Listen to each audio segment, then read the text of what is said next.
Welcome to Feed Dump. It's the last Friday before Halloween, so we're all taking a trip down memory lane as we are Halloween costumes we were as children. I am a cowboy with a hammer because I wasn't allowed to wander around with a gun on the streets.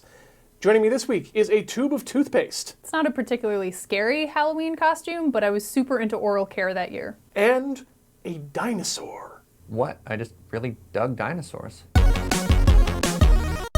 A Maine resident was arrested for obstructing traffic while crossing the street dressed as a bush. And on this week's DIY Tuesday, we're going to make our own ghillie suit. It's just the latest fashion with the kids. Forget camo, I'm going full forest. It's not even Halloween. You guys have got to chill out with the Christmas decorations. According to the story, one Asher Woodsworth is a local performance artist in Portland, Maine. He says, "I just had this very clear vision as I was meditating one day," and wants to make people rethink their expectations. I've met some other tree men who are offering me expectations on the street, and yeah, don't go for it, kids. It sounds like he was trying to get them to rethink their expectations of their upcoming peyote trip, because that's the only way that this makes sense at all. When asked why he was dressing up as a tree, he said he feels a very strong kinship for the trees, and reported that the outfit smelled great. Hold on, so after all of this, you just did it because it smells nice? Dude, just get like a candle or an air freshener or like a reed diffuser.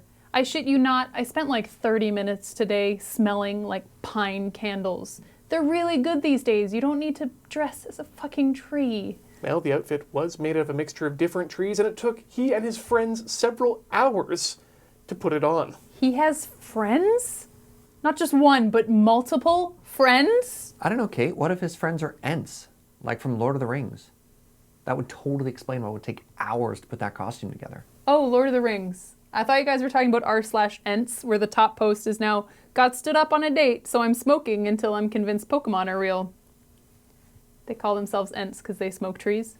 Police in Gunma, Japan are reporting that a 63-year-old karate expert is the unlikely victor of a fight with a bear. These are the kinds of stories I want to hear about. This is great.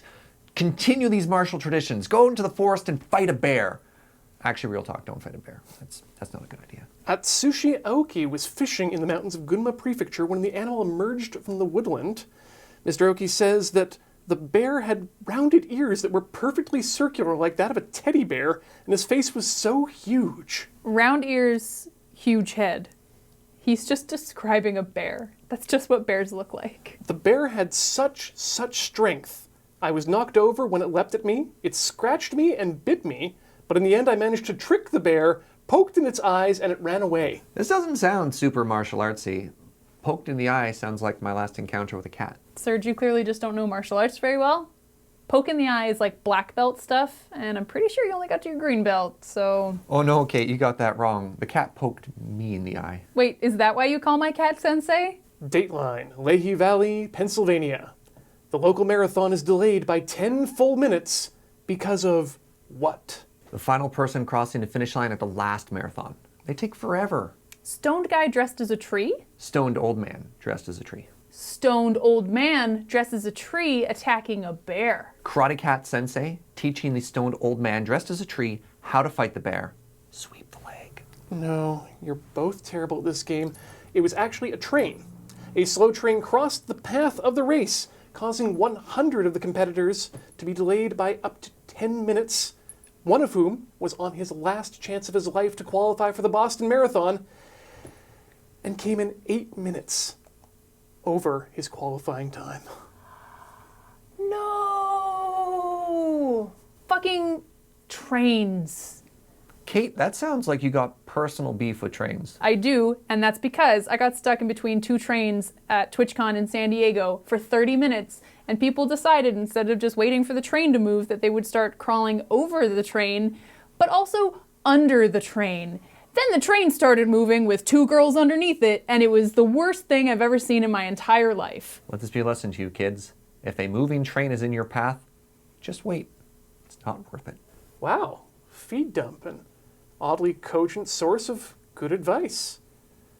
Well, there may be better sources of news, but they don't have this pin, which was given to us by Alex.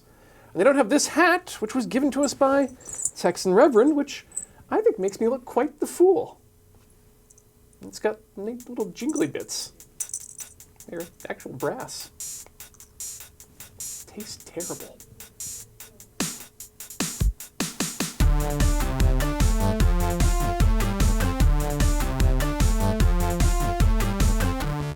I did spend that much time smelling pine candles.